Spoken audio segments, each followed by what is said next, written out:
menjelaskan belajar dan pembelajaran. Baiklah, di sini saya akan menjelaskan tentang belajar dan pembelajaran. Di mana menurut Ahmad Susanto, belajar adalah sebuah kegiatan yang sangat penting dalam proses pemahaman siswa. Di sisi lain juga ada menurut Dengne, adalah belajar adalah suatu aktivitas yang dilakukan seseorang dengan sengaja dalam keadaan sadar untuk memperoleh suatu konsep, pemahaman, atau pengetahuan baru sehingga meningkatkan seseorang terjadinya perubahan perilaku yang relatif tetap baik dalam berpikir, merasakan maupun bertindak. Nah, sedangkan menurut saya sendiri belajar itu bisa terjadi jika seseorang mendapatkan ilmu baru, baik itu dari belajar sendiri, membaca buku, atau dari internet dan dari guru. Nah, di sini juga ada ciri-ciri belajar. Ciri-ciri belajar ditinjau dari dua segi, yaitu dari segi proses dan segi hasil. Yang pertama itu ada segi proses, di mana yang pertama segi proses itu adanya aktivitas. Aktivitas itu bagaimana? Seperti fisik, mental, dan emosi. Yang kedua ada melibatkan unsur lingkungan, dan selanjutnya ada juga yang bertinjau ke arah terjadinya perubahan tingkah laku. Nah, sedangkan pembelajaran di sini menurut Wasita dan kawan-kawan, pembelajaran adalah suatu sistem yang bertujuan untuk membantu proses belajar peserta didik yang berisi serangkaian peristiwa yang direncanakan disusun sedemikian rupa untuk mempengaruhi dan mendukung terjadinya pembelajaran peserta didik yang bersifat internal. Nah, lebih lanjutnya, menurut prinsip-prinsip belajar ini terdapat landasan dan pengertian belajar antara lain yaitu yang pertama, pembelajaran sebagai usaha memperoleh perubahan perilaku. Prinsip mengandung makna bahwa ciri utama proses pembelajaran itu adalah adanya perubahan perilaku dalam diri sendiri atau peserta didik. Nah, hasil pembelajaran ditandai dengan perubahan perilaku secara keseluruhan. Seperti prinsip ini mengandung makna bahwa perilaku sebagai hasil pembelajaran meliputi semua aspek perilaku dan bukan hanya satu aspek atau dua aspek saja.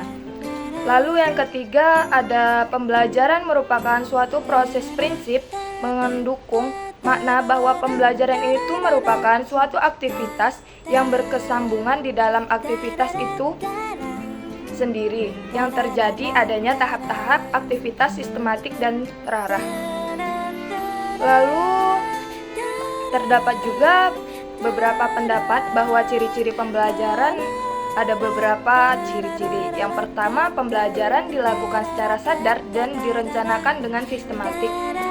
Yang kedua, pembelajaran dapat membantu perhatian dan motivasi siswa dalam belajar.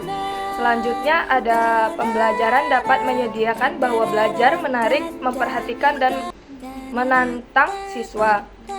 Selanjutnya juga ada pembelajaran dilakukan secara sadar dan sengaja. Oleh karena itu, pembelajaran pasti mempunyai tujuan, yaitu membantu siswa agar memperoleh bagaimana pengalaman. Dengan pengalaman itu, tingkah laku siswa bertambah, baik itu kualitas maupun kuantitasnya. Tingkah laku ini meliputi pengetahuan, keterampilan, dan nilai ataupun moral yang berfungsi sebagai pengendalian sikap dan perilaku siswa. Nah, di samping itu juga tujuan belajar itu ada menurut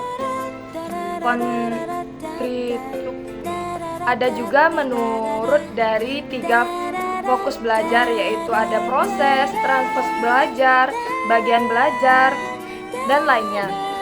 Nah, fokus yang pertama proses mendasarkan diri pada nilai sebagai dasar untuk memprinsipkan apa yang terjadi apabila siswa disimusikan belajar. Nilai tersebut didasari oleh asumsi bahwa dalam belajar sesungguhnya siswa berkembang serta beralamiah. Nah, yang kedua ada fokus. Fokus yang kedua transfer belajar berdasarkan diri pada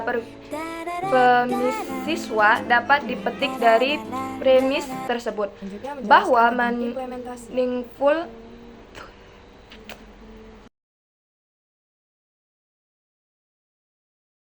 Baiklah, di sini ada teori behakontristik. Nah, di sini belajar merupakan perilaku yang dapat diamati, diukur, dinilai, serta konkret secara langsung. Terus ada teori konstruktivistik. Nah, di sini dalam arti luas ialah yang bersangkutan dengan teori belajar. Yang paling penting dalam konteks ini adalah gagasan epistemologi konstruktisnya. Nah, di sini juga dia berpendapat adil berperspektif psikologi yang diambil 100% beberapa visual terhadap sikap pengetahuan ilmiah. Nah, menanggapi bahwa pengetahuan ilmiah digunakan 100% peran timuan dan tak ditemukan dari dunia. Perbedaan utama dari teori behavioristik dan kontifisik adalah pendekatan yang digunakan dalam menjelaskan bagaimana balasan digunakan dalam menjelaskan bagaimana belajar terjadi dalam bagaimana belajar harus dilakukan. Nah, teori behavioristik mengutamakan interaksi antara simulasi dan respon, sedangkan teori konstruktivistik mengutamakan memproses informasi secara aktif dan membuat motif 100% belajar. Contoh implementasi teori behavioristik dalam pembelajaran menggunakan teknik pengamatan dan pengukuran seperti pengukuran kinerja, kemampuan, dan pemahaman. Selanjutnya contoh implementasi teori konstruktivistik dalam pembelajaran menggunakan teknik pemahaman aktif serta pemahaman belajar konstruktif dan terinteristik.